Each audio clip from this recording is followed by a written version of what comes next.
I'm in Krabi, and if you ever think Krabi is a place which is silent, secluded, and if you want to spend a private time with your partner or maybe being alone, Krabi is not the place. It is busy as fuck, and whatever I thought about Krabi in general is all come to bullshit right now.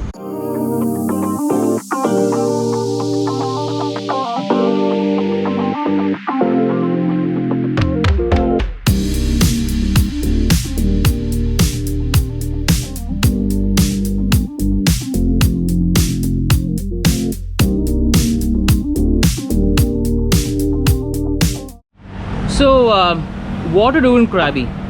There are a lot of things where one could actually enjoy in Krabi, but considering this as a not as a peak tourist season, but I see a lot of tourists, a lot of options for you. First, you can explore Aonang Beach.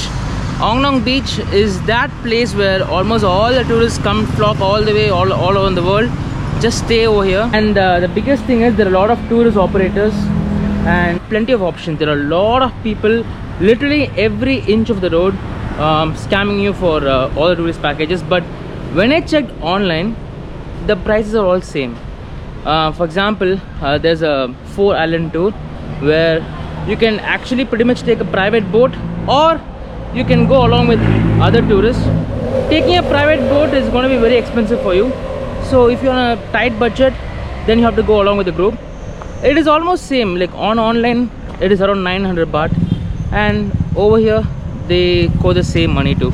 So I wouldn't say they are going to scam you in that aspect, but since there are a lot of options for you, you should understand which is real, which is not, because that is where the whole confusion starts.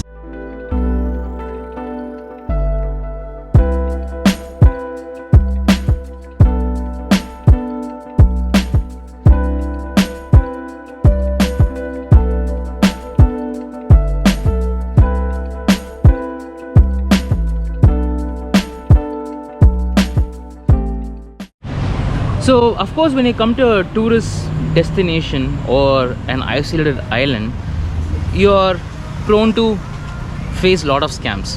The first scam that I face right now is regarding transportation, and especially public buses. You see the minivan over there, something like that, because since it's an isolated island, there are pretty much very few places to visit, and since I'm in Aonang Beach, which is the prime location for almost all the tourists over here, I'm someone who wants to explore the other parts of the same island. So Krabi night market is one such place to explore, but not right now. Even if I go to ask the price to go there, you see the minivans over here, it costs you around 500 baht per person, and with that same 500 baht I can pretty much take a private cab from my Grab app, go all the way there and come back with the same pretty much money. So this is a scam over here. A lot of people fall to the scam because they might think there are no options for them, and that's the whole process here. So there's this common myth regarding Krabi, where Krabi is one of the most cheapest islands to ever visit. All the things are so cheap, but no, because yesterday I had a small cup of ice cream which would cost you around maximum 50 baht anywhere around Thailand, but since we are in Krabi, it cost me the double the price, which is 100 baht. So in that case, I would definitely say Krabi is not at all cheap. So if you're in a mindset that, oh, you're going to save so much of money coming to Krabi, then you might have to rethink your decisions, because almost everything that I see over here is kind of expensive, and I totally get it because this is the only economy. But at the same time, everyone should be fair, right? So 100 baht for a small cup of ice cream feels like a scam to me. So yes, there are a lot of issues that's happening around Krabi, and it's not a cheap place to live.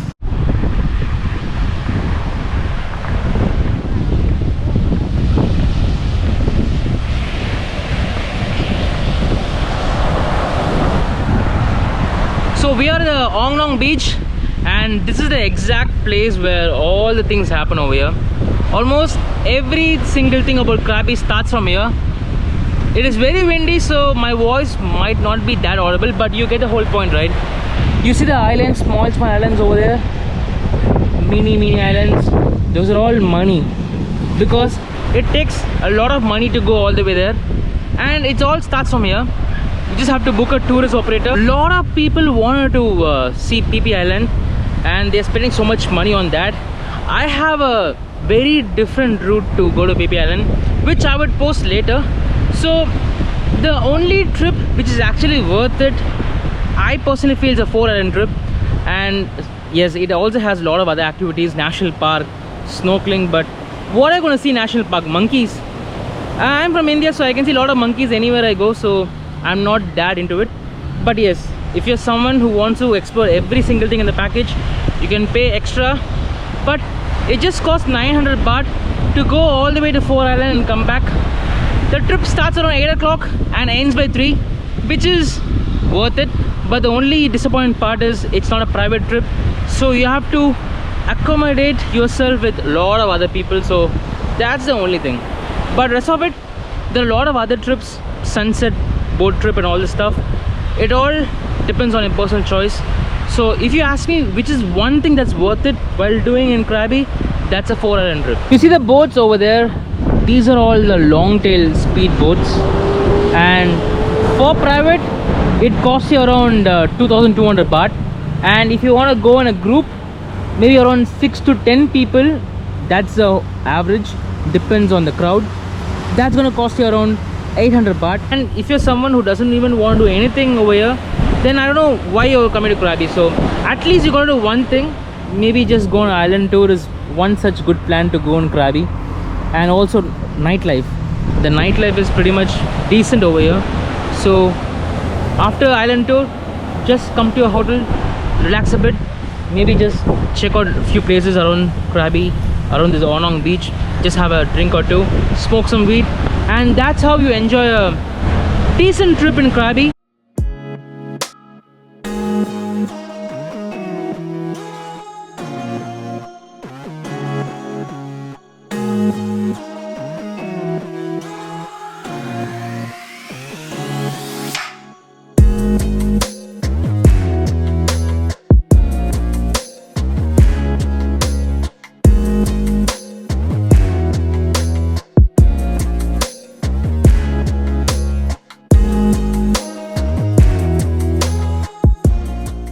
If you're wondering when to come to Krabi, because if you already planned that Krabi is a place of destination, they always say the high season starts from November.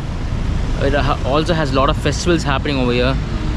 But right now I'm in mid of October, and if I feel this is crowded, I don't know what's gonna happen on November. So don't plan accordingly, you know. If you feel like coming to Krabi, you can come anytime you want it. The weather conditions are pretty much very sunny, so it's not like it's going to rain all over, it's going to be flooded. Chiang Mai is a different topic. So I personally feel Chiang Mai is much more private when compared to Krabi. The reason why Krabi is crowded because there are a lot of airport connections too. There are a lot of direct flights from all the countries, so it makes sense. So coming around this time feels better, but almost everything will be expensive for you, including hotel charges, all the tourist packages. So if you're going to be smart, I personally feel you should come around July, just before the rainy season. You can just get all the benefits and also less crowd. That should be a perfect time to come to Krabi. How was the whole experience? The first time if you're going to come to Krabi, what would be your initial thoughts? If you've been to Pattaya, you can come by easily with Krabi. Krabi is just like Pattaya, only for family, where Pattaya is for a lot of people. And especially if you're single, you want to explore a lot of things over here, Krabi is not a place. So you can just stick with Pattaya. Just stay in Pattaya for how much ever you wanted, because Pattaya does have a very loud walking street, and at the same time a lot of silent good neighborhoods too. But I don't find such things in Krabi. So Krabi is, in general, it's all just one small island filled with a lot of tourists, a lot of tourist packages, a lot of restaurants, Indian restaurants. So it's all about tourism in just a small nutshell.